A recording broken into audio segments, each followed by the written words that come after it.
तर तुम्ही आज काल तुम्ही बैठक घेतली, निर्देश दिले, आज ते दुचाकीवर मंत्रिमंडळ गाठले, काय सांगाल?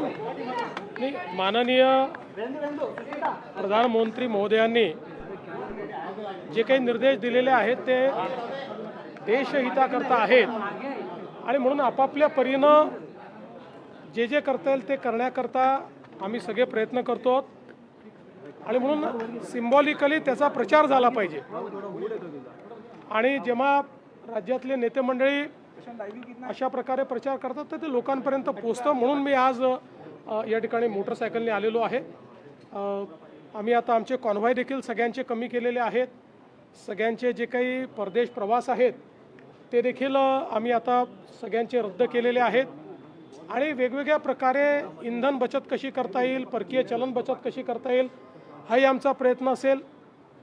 विशेषतः शासकीय आयोजनं जे आहेत, आता उद्याला आम्ही एक साताऱ्याला खूप मोठं आयोजन केलेलं आहे, त्याचं ऑलरेडी सगळं नियोजन झालेलं असल्यामुळे आणि त्याच्यावर ऑलरेडी पैसा खर्च झालेला असल्यामुळे ते आम्ही रद्द केलेलं नाही।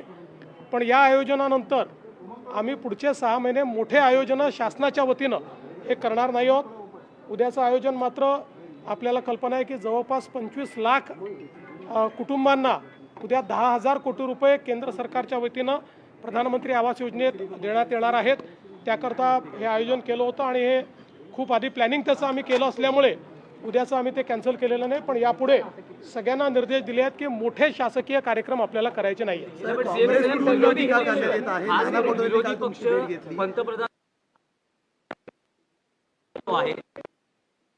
नेते राहुल गांधी असतील किंवा अन्य नेतेही असतील, त्यांचं असं म्हणणं खरं तर युद्ध सुरू झालं तेव्हाच ही परिस्थिती होती, पण तेव्हा गांभीर्याने घेतलं गेलं नाही आणि आता लोकांना संकटात टाकलं जातंय।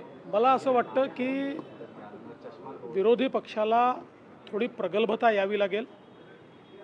जगाचे सगळे देश ज्यावेळी याच्याही पेक्षा कठोर निर्णय घेत आहेत त्यावेळी आपल्याला माननीय प्रधानमंत्री मोदयांनी थोडासा त्याग करायला सांगितलं।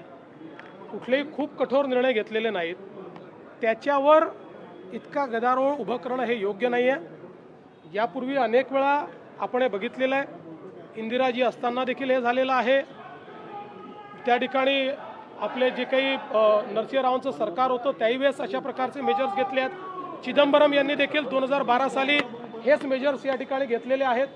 त्यामुळे अशा प्रकारचं दुटप्पी वागणं हे योग्य नाही आहे।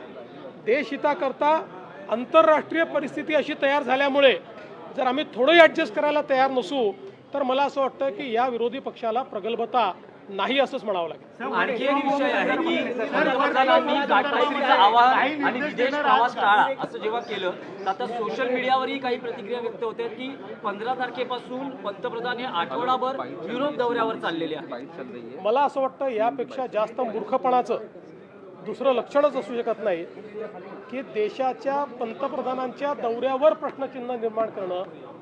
देशाचे पंतप्रधान जेव्हा परदेशात जातात, स्ट्रॅटेजिक अलायन्सेस होतात, देशाच्या अर्थव्यवस्थेला त्या ठिकाणी त्याचा फायदा होतो आणि म्हणूनच प्रधानमंत्री मोदयांनी सांगताना जे काही विदेश प्रवास करू नका असं म्हटलेलं आहे ते अनावश्यक किंवा टाळता येण्यासारखे।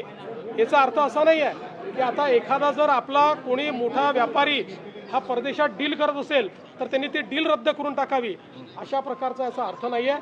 बिनडोकपणे प्रधानमंत्र्यांवर या ठिकाणी मी बिनडोकच म्हणेन, अतिशय दुर्दैवाने म्हणतो, असे शब्द वापरू नये, पण जे अशी टीका करतात ते बिनडोकच आहे।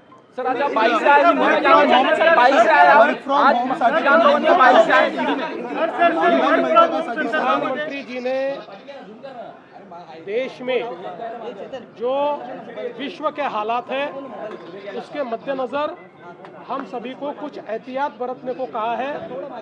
उसी के चलते चाहे वो पेट्रोल डीजल हो या बाकी चीज़ें हो, इसकी खपत हम कैसे कम कर पाए इसका प्रयास हमको करना है।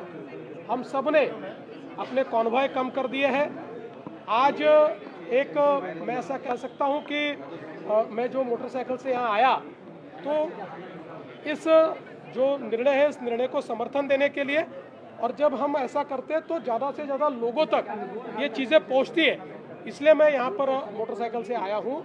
और हम लोगों ने बहुत निर्णय किए हैं किस प्रकार से हम लोग देश का पैसा बचा पाए, इसका प्रयास किया है। सभी के जो विदेश दौरे हैं उसको समाप्त कर दिया गया है। बड़े बड़े कार्यक्रम अब हम नहीं लेने वाले। कल का एक कार्यक्रम हमारा पूर्व नियोजित था सातारा में, वो एक प्रकार से अगले 6 महीने में आखिरी बड़ा कार्यक्रम होगा। इसके बाद हम बड़ा कार्यक्रम नहीं करेंगे। और जहाँ जहाँ हम लोग पेट्रोल डीजल की बचत कर सकते हैं, जहाँ पर हम जो हमारा फॉरेन एक्सचेंज है उसको बचा सकते हैं, उसका पूरा प्रयास हम लोग अपने अपने तरीके से